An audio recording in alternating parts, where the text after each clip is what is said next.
Salut tout le monde, je m'appelle Olivier Voyer, je suis directeur du développement logiciel chez Progy et je vous souhaite la bienvenue sur cet autre épisode du Progy Talk. Aujourd'hui avec moi, j'ai le privilège d'avoir Philippe Marcheseau, qui est un développeur lead avec nous. Alors, bienvenue Philippe. Merci beaucoup. Yes. Alors, toi, je sais que ça fait quelques années qu'on travaille ensemble. Mais les gens ne te connaissent pas beaucoup. Pourrais-tu prendre peut-être 30 secondes pour te présenter un petit peu? Yes. Mon nom, c'est Philippe Marcheseau, comme mentionné. Dans le fond, moi, j'ai un background. Là, ça fait à peu près 5 ans que je suis sur le marché du travail. J'ai travaillé dans le milieu de IoT, aussi dans le développement web, ERP. J'ai fait mon bac, dans le fond, à l'Université Laval. J'ai aussi une technique au Cégep de Saint-Hyacinthe. Puis, je suis rentré chez Progy, ça fait presque 2 ans en tant que développeur logiciel, puis maintenant je suis lead.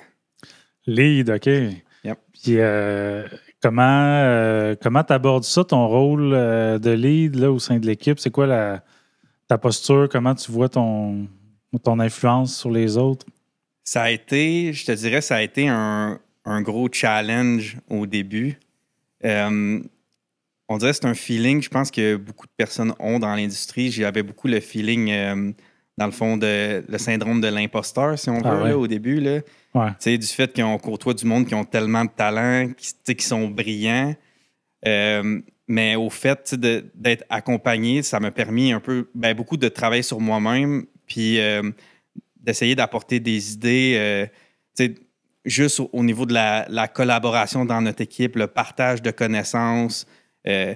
S'assurer qu'on est tous sur un pied d'égalité puis qu'on est capable de bien se compléter parce qu'on est tous des développeurs avec des forces, des faiblesses qui sont différentes. Donc, d'être capable de se compléter puis d'avancer comme ça. Là. OK. Ouais. Puis, toi, c'est vrai que tu es quand même jeune comparé aux autres leads chez Progy. C'est relatif, la jeunesse. Ouais, quand même. Mais tu es un des plus jeunes leads, puis c'est vrai que tu dis, il y a peut-être un moment donné un sentiment d'imposteur de dire j'ai-tu ma place, mais on le sait que tu le mérites très bien. Mais c'est vrai que des fois, ça peut être une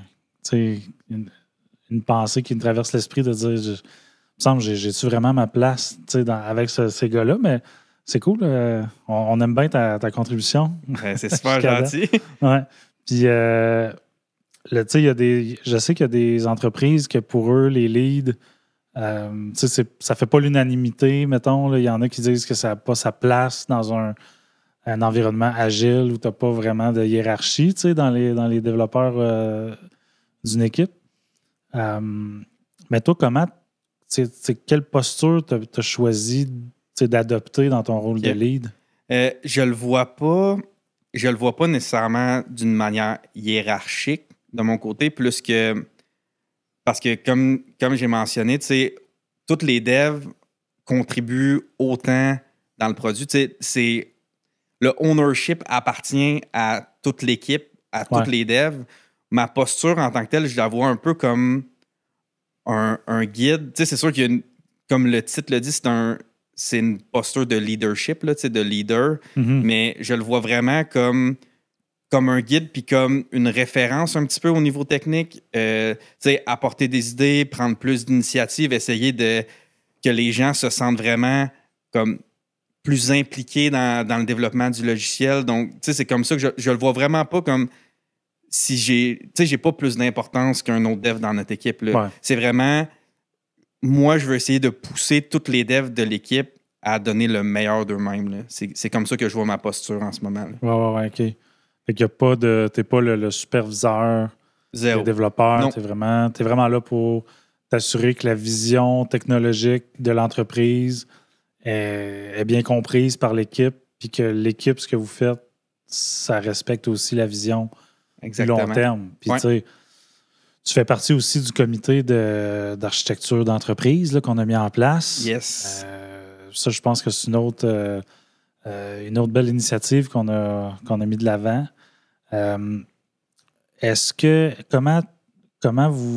Comment le comité d'architecture, de lead et tout ça, comment vous arrivez à mettre en place des stratégies, mettons, les stratégies technologiques, dans le fond, pour toute l'entreprise? Comment vous arrivez à les faire, à les documenter ou comment vous les mettez en place?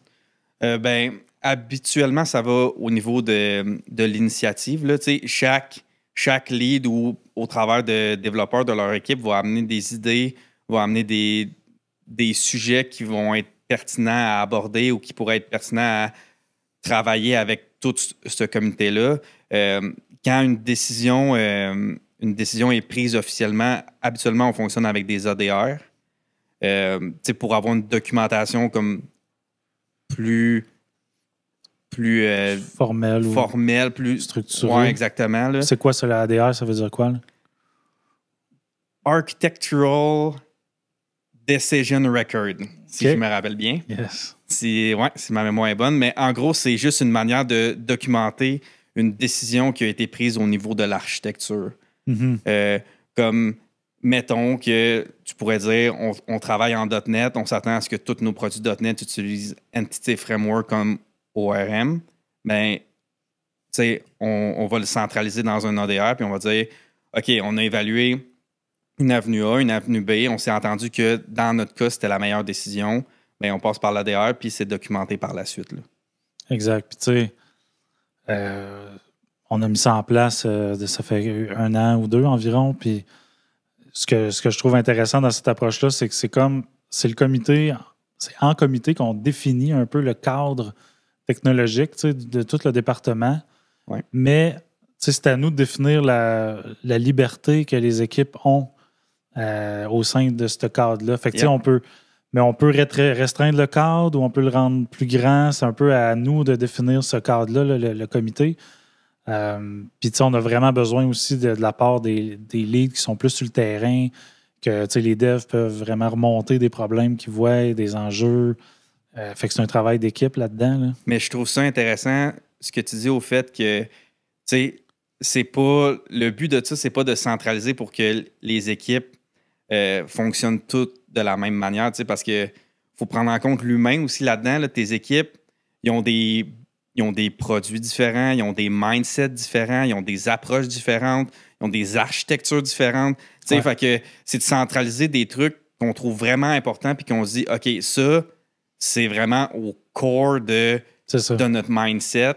Puis on veut s'assurer que toutes nos équipes le respectent, mais après, il faut quand même que tu aies une flexibilité au niveau de tes équipes, tes sous-équipes, whatever, pour qu'ils puissent bien évoluer en fonction de qui est dans l'équipe puis c'est quoi leur produit. Là. Absolument, parce que chaque équipe, c'est comme une entité à part, ça a sa personnalité, elle évolue d'une façon différente des autres.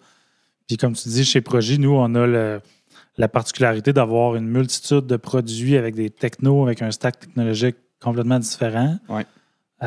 Fait qu'à un moment donné, on ne veut pas se retrouver à supporter 5-6 langages back-end, puis plusieurs frameworks front-end, puis fait que faut quand même rester conscient de la réalité qu'on est une PME, on n'est pas une grosse entreprise. Mais c'est ça, je trouve ça important, le rôle du lead, de la façon qu'on l'a implémenté chez Progy.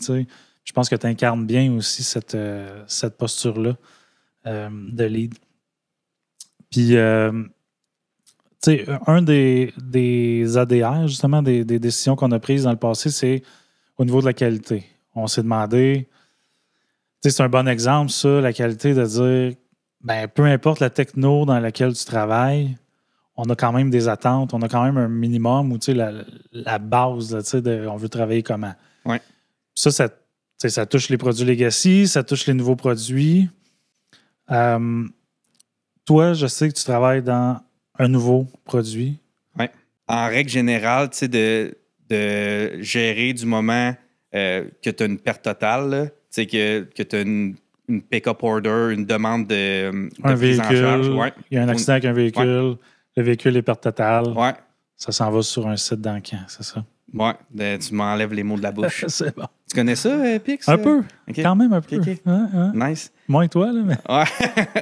Mais, mais puis au niveau de la stack, on utilise back-end .NET Core, donc C#, puis front-end, on est avec Vue 3. OK. Ouais. V3, TypeScript. OK, TypeScript aussi. Yeah. Mais par rapport à la qualité, je sais que c'est un sujet que tu affectionnes particulièrement.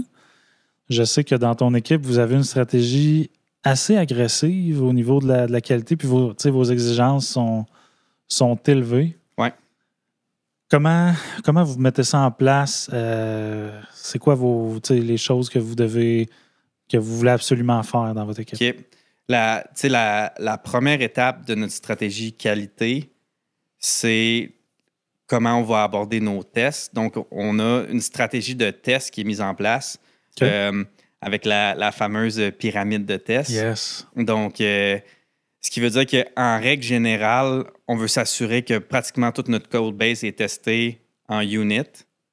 Ensuite, nous, dans notre stratégie, on utilise des tests d'intégration qu'on appelle qui sont médiums. Ce qui veut dire qu'ils ne vont pas faire le point A jusqu'au point B de ton application, qui vont traverser ton application au complet. Nous, ils sont comme sous-découpés par partie qu'on veut tester. Puis, par la suite, on arrive avec le end-to-end, dans le fond. Là. OK. Puis, fait que là, vous essayez de suivre le modèle théorique de la fameuse pyramide de tests. Là, je pense que les gens n'ont plus besoin de présentation pour ça, mais je sais que c'est un modèle théorique, la pyramide. Ouais. Tu sais, la base, on comprend, c'est les tests unitaires et tout ça. Est-ce que vous arrivez à la suivre pas mal ou... Dans notre setup actuel, je te dirais que oui. Ça va tout le temps dépendre un peu de l'architecture puis du setup de ton produit parce que il y a certains cas où est-ce que tu vas dire que c'est pas viable d'essayer vraiment de suivre la pyramide parce que tu n'as pas besoin d'autant de tests unitaires. Dans notre cas, on a quand même de la business qui est compliquée, on a de la logique qui est compliquée, ce qui veut dire que en règle générale, comment on est fait, on va avoir toujours vraiment plus de tests unitaires, puis un peu moins de tests d'intégration. Ensuite, c'est de voir à un certain moment comment on va balancer avec les tests end-to-end. Mais actuellement, je te dirais qu'on est capable d'assez bien suivre le modèle. Là. Fait que votre fondation, c'est vraiment les tests unitaires. Oui. Vous utilisez XUnit? Oui, XUnit. En C#. Oui. Puis les tests unitaires, souvent, on a tendance à penser que c'est back-end, mais il y en a en front-end aussi. Yep, on utilise Vitest au front-end pour faire des tests unitaires. Parce que vous avez quand même un petit peu de logique dans le front-end. Ouais. Oui, on a quand même de la logique, surtout de la logique d'affichage, tu sais. On n'a pas vraiment de business logic qui est mis au front-end parce que je pense pas que ça serait une très bonne pratique. Mais nous, en règle générale, on a des tests unitaires pour tout ce qui est des classes en TypeScript, des helpers, de la logique, whatever.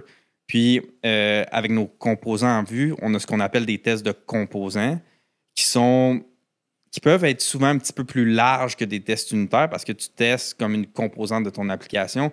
Tu peux voir jusqu'à un certain point, est-ce que tu vas stubber ou moquer tes sous-composants ou tu vas les laisser tels quels. Nous, on essaye d'y aller avec une approche de vraiment, quand on peut stubber, on stub pour que les tests soient le plus lightweight possible parce que les tests de composants au front-end, ça peut devenir assez lourd à rouler. Là. OK. Puis, c'est quoi la différence entre stub, mock, fake, puis tous ces termes-là qui sont des fois un peu difficiles de différencier? T'en as une coupe, là, t'as le dummy. Tu sais, dummy, mettons, là, qui est le plus simple, là, selon moi, là, c'est vraiment un objet que tu vas passer à une classe en dépendance où est-ce que ça peut être n'importe quoi. Tu sais, souvent, nous, on va les appeler any quelque chose, dans le sens que ça peut être n'importe quoi. C'est pas important pour ton test. Tu as juste besoin de passer une valeur quelconque. Fait que dans ces temps-là, on va y aller avec un dummy. Un fake, c'est, selon moi, une version un petit peu... comme tous tes tests double, dans le fond, là, peuvent être comme des fakes, là, mais un fake de base, c'est vraiment quelque chose qui va retourner tout le temps la même valeur pour faire passer ton test.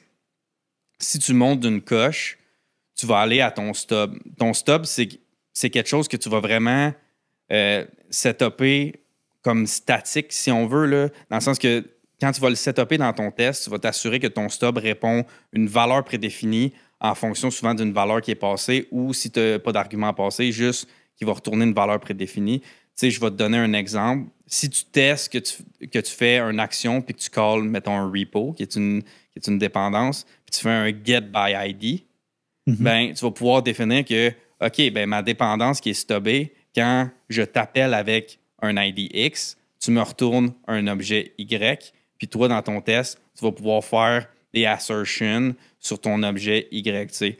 Quand tu tombes dans le mock, tu tombes plus dans ce qu'on appelle des behaviors, ce qui veut dire que souvent, un mock, tu vas faire un verify. Par exemple, dans le cas que tu veux tester, OK, j'ai un système qui envoie des emails, je veux m'assurer que mon email a été envoyé, bien, tu vas setuper ta dépendance, ton sender, whatever, pour qu'il puisse prendre certains paramètres quand tu envoies ton email. Puis toi, tu vas vérifier qu'il a bien été appelé dans le cas de ton use case. Le dernier, quand tu arrives un peu avec des spies qu'on appelle, ce qui est le spy, ça te permet un peu par-dessus un mock de pouvoir faire du traitement sur des valeurs spécifiques ou des behaviors qui ont été faites au moment que ta dépendance a été appelée. Par exemple, je te dirais, si tu as une dépendance que tu appelles 3 fois et qu'elle doit être appelée 3 fois dans un ordre spécifique avec des valeurs spécifiques, mais tu vas pouvoir assert que ces valeurs-là ont bien été appelées dans le bon ordre en setupant un spy.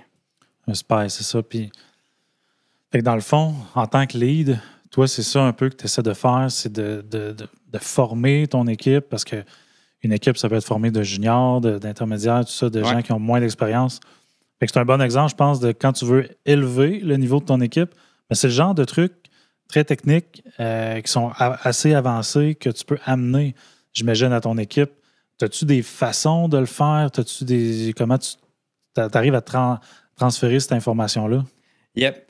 Il y a plusieurs façons qu'on utilise. La première, nous, on a des petites rencontres techniques avec tous les devs de notre équipe, dans le fond, où est-ce qu'on essaie de faire le partage de connaissances puis de dire, OK, on a flagué des trucs que je pense qu'on pourrait améliorer. Est-ce que... C'est qui les flague, ces trucs-là? C'est toi qui les identifie dans des code reviews? En général, j'essaie que ce soit tous les devs qui puissent se permettre de le flaguer. Ah, intéressant. Pour que vraiment, tu sais, ce partage de ownership-là, il n'est pas à moi, là, il est à toute notre équipe. Là. Ouais. Fait que c'est dans ces rencontres-là qu'on essaie de flaguer des petits trucs qu'on pourrait améliorer parce qu'on croit beaucoup dans notre équipe en le Boy Scout, dans le fond, là, qui est lorsque tu fais du code, tu laisses tout le temps le code plus propre que quand tu es arrivé dedans. Ce qui veut dire que tu ne fais pas juste faire le strict minimum que tu as besoin de faire. Tu t'assures que le code il évolue bien. Puis justement, c'est une mentalité qui aide beaucoup à diminuer la dette technique. Là. Ça, le Boy Scout, ça fait partie de la culture du département. On en a parlé beaucoup. C'est même pas... Les devs n'ont même pas besoin de demander la permission. Ça fait partie du budget normal des opérations. Ça devrait être une initiative de base là, d'un développeur que tu ne vas pas juste faire le strict minimum. Tu t'assures que tu clean au fur et à mesure, dans le fond. Oui, ben, comme les scouts, quand ils rentrent sur un site, ça vient de là. Ça porte bien son nom. Hein? Oui, exactement. C'est ça, les scouts qui arrivent sur un site. Puis c'est une des règles, apparemment, on s'est fait dire. Je sais pas, j'ai jamais été scout. Tu n'as pas été un scout, toi? Non, j'ai jamais été scout. Mais on m'a dit que c'est ça, ils rentraient sur un site, puis ils faisaient leur tente, puis quand ils partaient, ben, ils s'arrangeaient que ce soit au moins un peu plus propre que quand ils sont arrivés, puis on l'applique. Je pense que ça a été popularisé par Uncle Bob, Robert Martin. Ça se peut fort bien. Un autre truc qu'on fait aussi, là, on fait des katas. Donc, des katas, c'est des exercices souvent de résolution de problèmes ou ciblés, mettons, à augmenter ses connaissances sur un pattern. C'est vraiment comme apprendre du code ciblé plus sur un format d'exercice.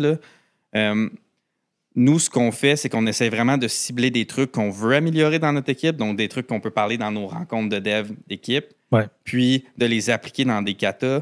Justement, un truc qu'on a fait tout récemment, c'est qu'on a fait un kata en TDD que j'ai trouvé super intéressant et qui a été super bien accueilli par tous les devs de l'équipe. Nice. Parce que ça a vraiment... Le but, c'était pas de convertir les devs de notre équipe au TDD, là, juste pour être clair. Chaud, hein? Ouais. C'était vraiment de faire un switch de mindset parce que tu vas voir, tu sais, au début, quand tu n'as jamais fait de TDD, c'est vraiment plus difficile. C'est une approche qui est contre-intuitive parfois, mais qui te permet de vraiment t'assurer que par petit incrément, ton code est fonctionnel, tes tests passent, puis tu remplis vraiment toutes les exigences que tu as besoin de remplir.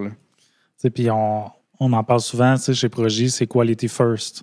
C'est quality built-in. Je trouve que le TDD, ben c'est ça. Tu commences par tes tests, fait que c'est comme un statement de dire je commence par la qualité. Là, ça peut pas être plus que ça.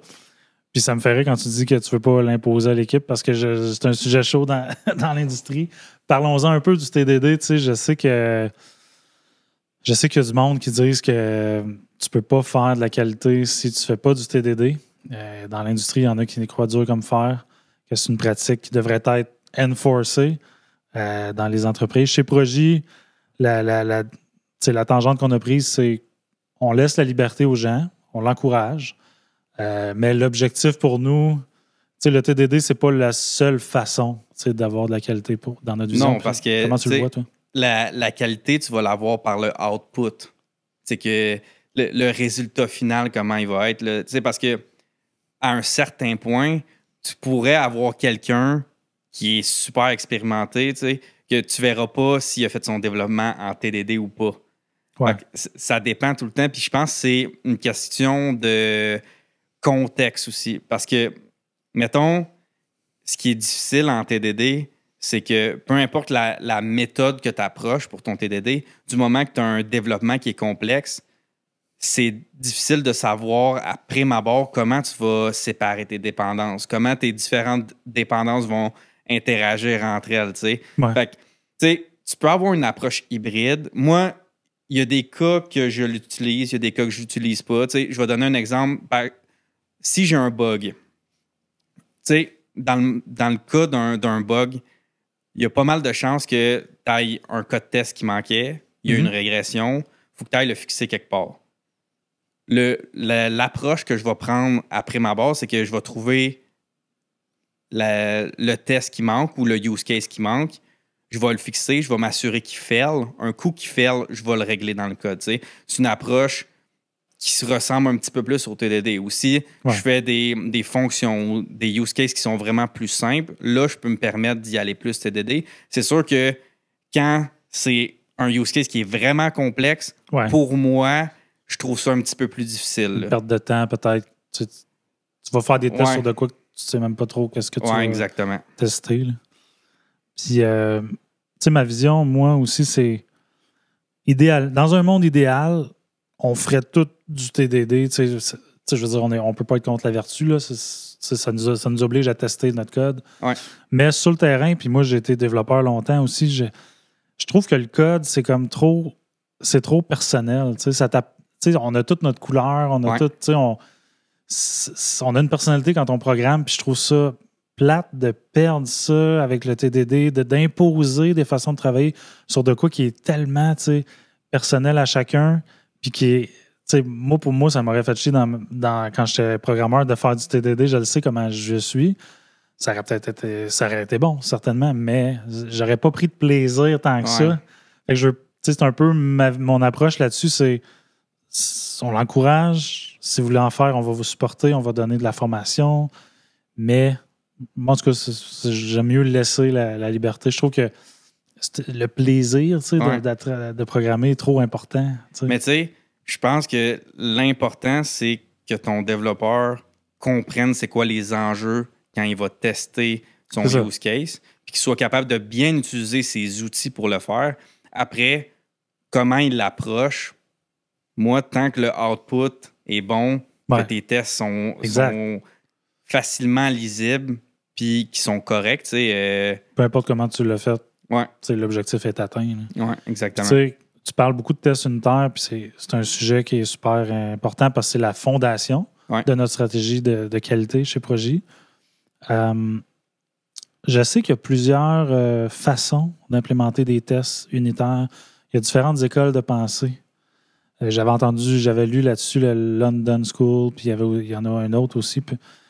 Ouais. Connais-tu ces c'est des écoles qui sont plus liées à la base au TDD, justement. C'est des écoles vraiment comment tu vas approcher ton développement quand tu vas faire ton TDD. De la Classical School, là, ou Détroit School, là, si je ne me trompe pas. Là. Puis tu as la London, qui est la Mockist School. En gros, les différences, il y a une couple de différences entre les deux. La classique, souvent, ton unit n'est pas nécessairement une classe, peut être un ensemble de classes, peut être un module. Le classique aussi part le développement au niveau du domaine, puis s'en va vers l'extérieur, vers tes dépendances externes, si on veut. Là.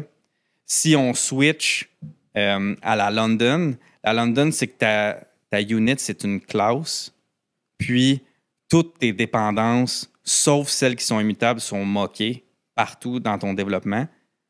Puis elle, c'est une approche qui part de tes dépendances externes, puis qui va vers le core.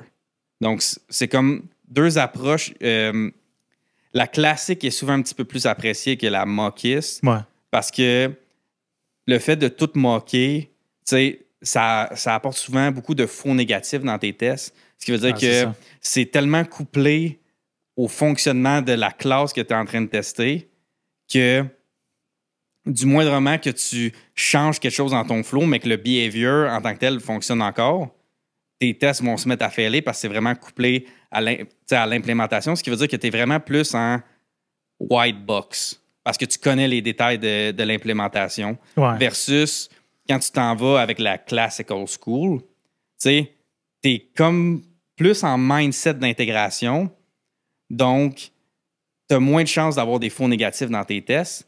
Le seul truc, c'est que tes tests sont plus difficiles à maintenir. Ouais.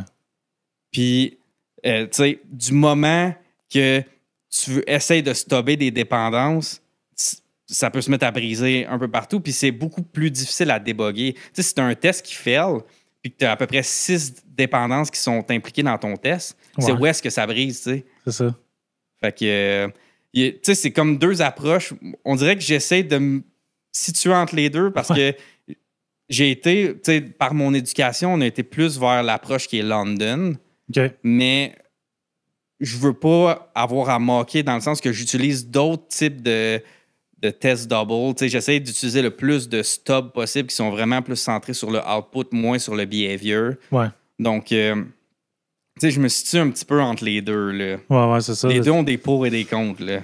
Ben, puis ça revient beaucoup à la philosophie ou la mentalité avec laquelle on approche le développement logiciel chez Progy, d'être le plus pragmatique possible puis de dire, on n'est pas un ou l'autre, on est un peu, on prend un peu ce qu'il y a de bon un peu partout, on essaie d'en faire notre façon à nous. Ce qui fonctionne Qu'est-ce qui fonctionne pour nous? Puis tu sais, c'est toujours un peu ça, même quand on a fait des microservices, on a fait la même chose, on n'est pas allé à all-in, un microservice. Puis je sais que vous utilisez aussi une approche microservice. Ouais.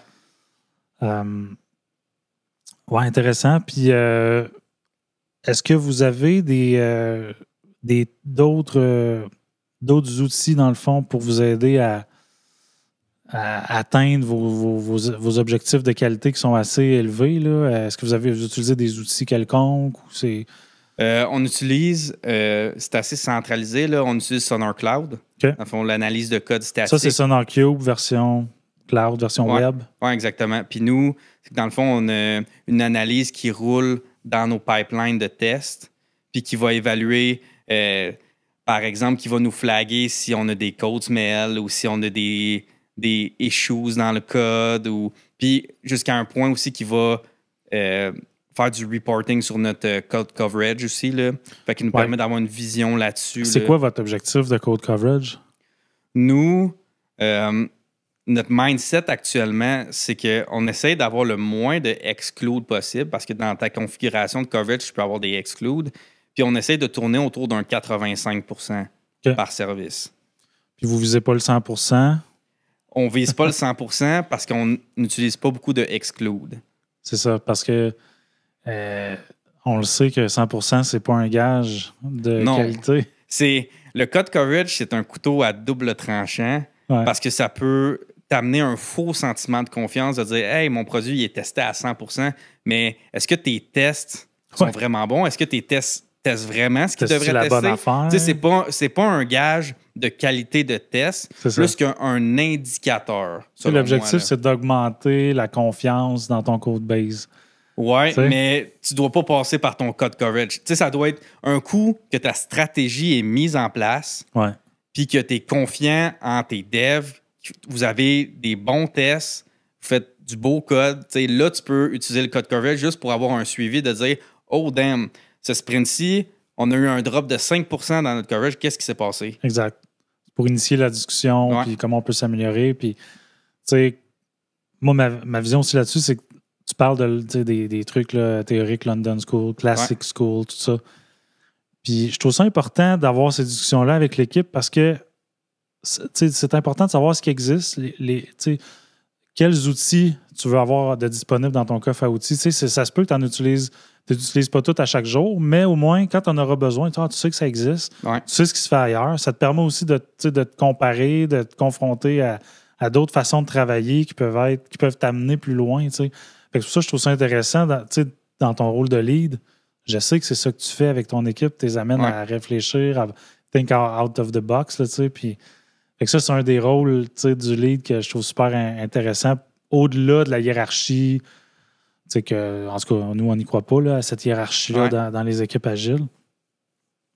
Oui, c'est super intéressant. Fait que vous avez des outils qui vous aident avec Sonar Cloud. Les tests unitaires roulent dans vos pipelines. Les tests d'intégration, les tests médiums se font comment?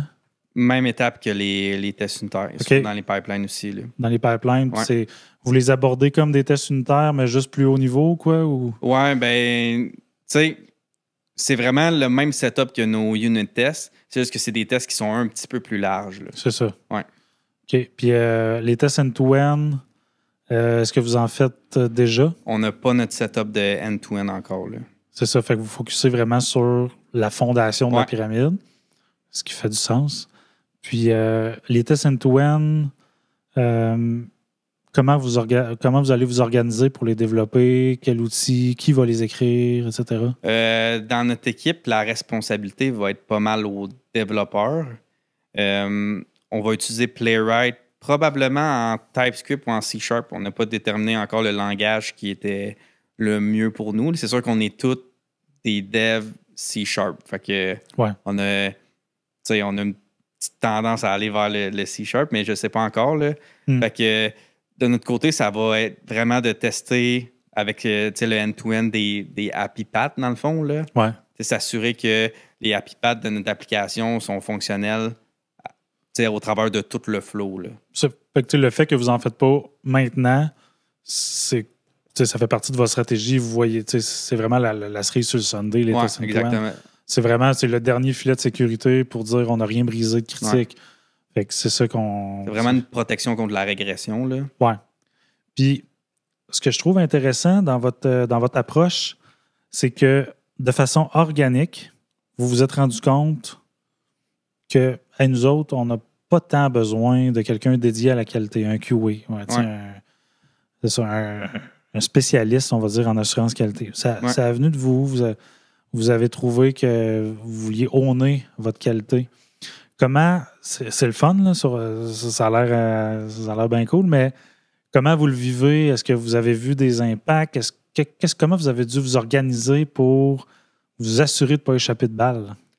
La première étape, je te dirais que ça a passé par notre stratégie qualité, de définir, OK, nous, pour avoir quelque chose de solide, on s'attend de quoi dans notre produit? Là?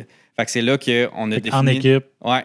Vous avez eu un atelier là-dessus? Exactement. On a eu un atelier là-dessus où est-ce qu'on a défini le type de test qu'on voulait, à quel moment dans l'application on voulait mettre ce type de test-là. Puis aussi, il y a une grosse partie de toute cette stratégie-là qui passe par comment on fait nos code reviews. Parce que, en règle générale, on essaie d'aborder nos code reviews en pairing quand on peut. Ouais. Puis, on s'est fait, dans le fond, une checklist automatisée dans Azure qui dit un peu des guidelines de qu'est-ce que tu dois respecter. En plus de ton code, qu'est-ce que tu dois respecter pour que ça soit valide ta pull request. Ça, c'est dans Azure, parce que Azure, c'est votre. On n'utilise pas Jira, juste pour que les gens comprennent. Ouais. Puis vous avez une checklist au sein même dans votre PR, là? Ouais, ben tu sais, nous, c'est en Markdown, dans le fond, là. C'est poussé automatiquement quand on crée notre pull request. On a cette checklist-là qui est comme, OK, quel point de qualité on veut s'assurer, tu sais, dans le sens que, OK, ton code il est clean, mais est-ce qu'il reste des warnings dans ton code? Parce que ça, tu le vois pas au moment de faire ton code review, là. Non, c'est ça. Fait que tu sais, d'autres points comme fait ça. Le code review, ça c'est un des autres axes de notre de votre stratégie qualité. Tu sais, on a parlé des tests automatisés. Là, on commence à parler des processus, code review. Je sais que tu as parlé aussi de clean code, on va le dire. Ouais. Sûrement. Disons-le comme ça. Clean code, tu as dit plusieurs fois le mot solide. Ouais. Fait que je pense que votre stratégie s'articule autour de ces trois axes-là. L'automatisation, les processus, puis les bonnes pratiques de développement logiciel. Ouais. Au niveau des processus, tu parles du code review, que je pense que pas mal tout le monde qui fait du développement, en tout cas au Québec, là, à ma connaissance, font une certaine forme de code review. Ouais. Mais je pense que vous avez encore plus. Il n'y a pas juste ça dans votre stratégie de qualité. Là, vous avez, je pense, implémenté beaucoup le shift left. Comment vous le mettez en pratique, le shift left, dans votre équipe? Ben, ça passe, pas mal par au début par nos user stories. Là, c'est de s'assurer que nos critères d'acceptation sont le plus clairs possible quand on commence le développement. Puis aussi, au niveau, quand on peut, de documenter aussi les petits edges d'architecture qu'on doit rajouter. C'est vraiment la première étape. Ça, vous faites ça en équipe? Oui, on fait ça en équipe. On fait ça autant dans des 3 Amigos que des raffinements. Ça dépend. On essaie d'avoir quand même beaucoup de 3 Amigos pour apporter le plus d'idées possibles, explorer en dehors du raffinement aussi. Là. Ouais. Fait que, mais c'est vraiment le début de la qualité, il commence là, parce que c'est là qu'on dit, OK, c'est à ça qu'on s'attend, mettons, de cette user story-là. Puis après, quand elle rentre dans ton sprint, là, elle rentre dans tout le flow du développement qui suit par la suite. Puis, OK, ça me prend tel test. Puis, un truc qui fait partie aussi de nos critères, pas des critères d'acceptation, mais plutôt de la definition of done, c'est qu'avant de pouvoir closer une user story de notre côté, on fait une démo live à l'analyste. Mm-hmm. Donc, on s'assure que notre analyste, on a eu la même compréhension, plus le business versus technique. L'analyste, ça peut être n'importe qui représente le côté business, le besoin d'affaires. Ça peut être analyste, PO. Ouais. C'est ça. Puis, je trouve ça intéressant parce que là, tu viens de mentionner... Parce que quand on parle de tests automatisés, il y en a des gens qui disent tout est automatisé, il n'y a plus de validation manuelle. C'est pas vrai, il y en a de la validation manuelle. Ben oui. Juste que la validation manuelle, elle se fait pendant ton cycle de développement. Vous en avez des... Tu viens de parler d'une démo fonctionnelle. Fait que vous avez quelqu'un qui valide, OK, ce qu'on a fait, ça fait du sens. Puis ça, c'est pas les tests automatisés qui vont... Non. Fait que ça, c'est intéressant de le... Mais c'est fait, avant de pouvoir dire que je vais closer ma user story. Là. Ouais. Ça fait vraiment partie du cycle de développement. Ouais. Nous autres, on appelle ça des tests d'acceptation. Ouais. De valider un peu qu'on a eu vraiment la même vision, là, parce que c'est beau sur papier, là, user story, là, mais... Malgré toute notre bonne volonté, ça se peut qu'on oublie des choses où on n'a pas tout pensé. Fait qu'au niveau des processus, il y a ça. Je sais aussi qu'on a des tests de performance, des tests de charge, que ça va venir plus tard. Dans votre cas, là, vous n'êtes pas rendu là parce que vous êtes en début de création du nouveau produit. Ouais. Puis au niveau des bonnes pratiques, c'est quoi vous essayez de mettre en place là, au niveau, mettons, pour les programmeurs, le code là, qu'ils font? Y a-t-il des guidelines que vous avez? On essaye quand même de se fier. On a des standards de programmation, si on veut, mais on essaye de se fier quand même au clean code puis au solide. C'est sûr que ça reste des principes, ça reste des guidelines, mais il n'y a rien de parfait parce qu'un principe solide peut en briser un autre. Ouais. Fait que c'est tout le temps de voir sur la balance, mais on essaie de ne pas être trop strict là-dedans non plus parce que tu veux laisser la créativité à ton développeur. Là. Tu veux qu'il puisse être capable de mettre sa couleur, comme tu dis, là, dans le logiciel. Là. Fait que c'est vraiment de juste s'assurer. Tu sais, un truc qui est important puis qui doit être l'affaire la plus tough dans le développement logiciel, c'est le naming. T'assurer que tes classes, tes variables, tout le naming que tu vas faire est clair puis est concis parce que c'est souvent le truc que ton dev il va prendre à peu près 50% de son temps à essayer de trouver des noms qui font du sens. Là. Le code, là, ça je lisais, je pense que c'est... je me souviens plus dans quel livre, mais c'est que tu l'écris pas pour toi, tu l'écris pour les autres. Ouais. Il faut que tu l'écrives pour que les autres le comprennent. Parce que ce sera probablement pas toi qui va le maintenir. Ouais. Parce que dans 5 ans, la réalité du marché, c'est que ça se peut qu'il y a des bonnes chances que tu ne travailles plus là. Ouais. Fait que tu l'écris toujours pour les autres. Il faut que ça se lise quasiment comme une histoire. Tu n'as même pas besoin de commentaires dedans. La prose. Exact. C'est comme de la poésie. On est des artistes, les programmeurs. Ouais. Mais je trouve ça drôle, tu mentionnes ça parce qu'il y a un truc on a eu un atelier dans notre équipe sur les code reviews puis les pull requests. Puis un truc qu'on trouve super important puis qu'on se rappelle, c'est que du moment que tu fais une pull request, les commentaires que tu vas avoir, whatever, ton code, il t'appartient plus. Du moment que tu crées la pull request, ton code, c'est plus ton code, c'est le code de l'équipe. Mm-hmm. Fait que, tu sais, c'est vraiment un mindset, comment on approche les code reviews de dire il n'y a rien de personnel quand on fait ça. C'est vraiment, on est dans un mindset d'apprentissage quand on fait des code reviews. Là, fait que c'est vraiment, tu pousses, ça t'appartient plus, ça appartient à l'équipe. Fait que là, on établit nos standards sur ce qui a été mis. Là. Ouais, c'est tout le temps touché les code reviews. Là. Ouais. Genre, on a envie tout le temps des situations où c'est sûr que c'est dur de se faire critiquer en même temps, mais j'aime ça de l'aborder, de dire, gars, mais c'est plus à moi, ça me appartient plus. Ouais. Ça appartient à l'équipe. Ben, ça te crée une certaine distance là, que peut-être ça aide. C'est ça, c'est un switch de mindset. C'est une approche différente au code review. Comme ça, il n'y a personne qui prend rien personnel. On est tous là-dedans ensemble. C'est pas mon code à moi, c'est pas le code à un autre dev. C'est notre code à nous. On est tous conscients puis on est tous d'accord que c'est le standard qu'on veut avoir. Puis ça, le code qui est présenté là, on est tous comme fiers de le présenter. Là. Ouais, OK. Bonne approche. Pour faire de la qualité absolue, on va dire, là, ça prend... C'est ambitieux. Je sais que vous avez vous basez beaucoup votre stratégie sur ces 3 axes-là, là, l'automatisation, tout ça. Est-ce que vous avez exploré un peu plus loin des tests de contrat, des tests de mutation, des tests de snapshot testing? Yep. On vient de mettre en place des tests de contrat, ça fait pas longtemps, parce que, veux pas, on est quand même une bonne équipe, on est dans le microservice, fait qu'il y a des calls qui sont plus critiques, où est-ce qu'on a voulu mettre des tests de contrat. Vous utilisez Paccio. Pact.io. Ouais, Paccio, Pacnet. Pour le faire en C#. Là.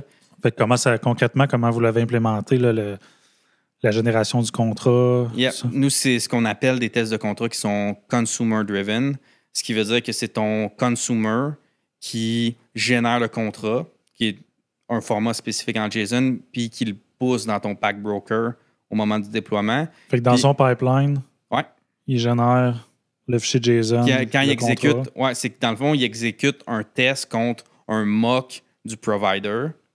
Puis, au moment de l'exécution de ce test-là, il génère le contrat. Puis, dans le pipeline, quand on déploie, là, on pousse le contrat. On met, dans le fond, à chaque fois, c'est que ça met à jour une nouvelle version du contrat. Là, dans le broker. Dans le broker. Le serveur, le broker, ça, c'est Pactio qui est installé sur un serveur on-premise. Je ne sais pas comment il est géré. Là, ça n'a pas d'importance, en fait. Puis, dans le fond, ceux qui consomment... Non, ceux qui produisent... les providers. Les providers, eux, doivent s'assurer en tout temps de respecter le contrat qui provient du broker. Ouais, nous, au niveau du provider, qu'est-ce qu'on fait? On utilise Pacnet. Puis le provider, lui, il va juste aller chercher toutes les dernières versions de contrat qui le concernent. Il va essayer de les rouler contre lui-même, voir si ça passe. Si ça passe, il est good, il peut publier. Si ça passe pas, tant que les contrats qu'il fait n'ont pas été fixés, lui, il ne peut plus pousser, là, dans le fond. Là. Fait que ça, c'est comme un peu notre filet de sécurité ultime parce qu'on ne veut pas de breaking change jamais. Puis, exactement. Les 2 règles qu'on s'est données, c'est 1, on ne veut jamais de breaking change. Puis 2, voir la règle numéro 1. Ouais, c'est ça. C'est vraiment... Nous autres, fait que c'est pour ça qu'on s'est dit que ça nous prend absolument des outils très rigides qui nous permettent juste pas de faire des breaking change. Puis là, ça t'oblige, en fait, mettons, tu brises un contrat, ben ça t'oblige à communiquer avec les équipes qui consomment, essayer de voir, voyons, c'est quoi qui est... Tu sais, le contract testing, c'est utilisé à l'interne, à des équipes qui communiquent ensemble. Là. Ouais. Fait que c'est vraiment axé autour de la collaboration entre les équipes. Là. Fait que c'est ça, évidemment, on ne va pas tester des contrats si on consomme des API de Google. Non, parce que on n'a pas de contrôle sur... Tu n'as pas de contrôle, exactement. Là. Mais ce qui est intéressant, je pense que c'est que même vous utilisez du contract testing au sein même de votre équipe, entre vos services internes, alors que vous savez qu'il y a juste vous qui les consommez. Ouais. Vous avez décidé d'implémenter des tests de contrat. Oui, dans des cas qui sont plus... Tu sais, on ne parle pas d'au front-end, mais on parle de communication en divers microservices. Là. Tu sais, dans des cas qui sont vraiment plus critiques, c'est facile d'arriver puis de changer un DTO, oublier que ça impacte ton endpoint. C'est ça. Là, ton call, il ne marche plus. Tu t'en rends pas compte jusqu'à X nombre de temps. Parce que tous les microservices sont indépendants. Tu builds, ça marche, tout est beau. Sauf que tu n'as pas pensé que ça brisait un autre. Exactement. Que lui, il n'y a pas de touché, ça fait des semaines. Tu sais, c'est que nous, on est quand même un bon nombre de devs.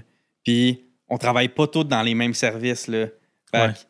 C'est pour ça que ce cas-là, on l'a vraiment ciblé comme étant critique. On s'est dit, lui, ça nous prend du test de contrat. Oui. Cool. Puis, au niveau des tests, tu sais, je parlais des tests de mutation. Ça, je sais que c'est des stratégies un peu plus avancées, peut-être que vous n'allez pas faire au début de projet. Les tests de snapshot, c'est d'autres choses. Ça, tu peux-tu me dire une couple de mots là-dessus? Oui, bien, on l'a évalué un peu dans notre stratégie de test, mais c'est vraiment quelque chose que tu fais en fin de développement. Pour le bénéfice de nos auditeurs? En gros, là, c'est que tu vas builder une page, un component, whatever. Snapshot, c'est au UI. Là. Puis, tu vas t'assurer, à chaque fois que tu roules le test, il garde en mémoire le snapshot qui a été approuvé. Puis, tu vas t'assurer que ce que tu viens de builder match ce qui avait été approuvé. Ce qui veut dire... Tu prends vraiment une image quasiment au pixel près? Je ne sais pas si il garde l'image. Je ne sais pas le format qu'il le garde. Là. Je sais qu'il y a des outils comme Vitesse qui te permet de faire du snapshot testing. Ensuite, je ne sais pas si c'est un fichier JSON. Je ne sais pas le format qui est validé. Mais l'idée, c'est juste vraiment, c'est qu'il check. L'idée en arrière de ça, c'est que tu le vois comme tu as un snapshot d'une image, puis tu t'assures qu'il n'y a rien qui a bougé parce que... Fait que c'est vraiment agressif. Là. Même si, mettons, un pixel, j'imagine qu'il va le détecter ou la couleur change ou des détails mineurs. Fait que c'est très... J'imagine que tu sensible, fais ça. Tu fais ça jusqu'à tu veux être sûr que... Mettons que tu as une page que tu dis, OK, je veux vraiment être sûr que ça ne bouge plus. Là. Ben là, tu mets du snapshot testing. Mais en développement, quand tu vas par incrément, tu ne peux pas te permettre de faire ça parce que ton test va tout le temps failer, puis à niveau, tu n'as pas de valeur à avoir ça. Non, c'est ça. En fait, peut-être qu'il n'y en aura jamais parce que si c'est un logiciel qui est tout le temps en évolution, tu vas te ramasser à tout le temps réparer tes tests. Ben, tu sais, je pense que c'est quelque chose qui peut être bien puis qui peut être utilisé à des endroits critiques. C'est ça, mais pas partout. Là. Ça fait partie de la stratégie, mais c'est un petit morceau. C'est ça, la fondation reste quand même les tests unitaires, tests d'intégration. Exactement. Ouais, intéressant. Cool. Merci. Merci, Philippe. On a parlé de plusieurs sujets, qualité. C'est un sujet qui nous passionne les deux. On pourrait se faire un autre épisode, peut-être aller plus loin sur différents... suite à l'expérience que vous allez avoir dans les prochains mois avec la mise en place de toutes ces stratégies-là. Merci à toi. Merci à toi aussi. Au plaisir. Salut.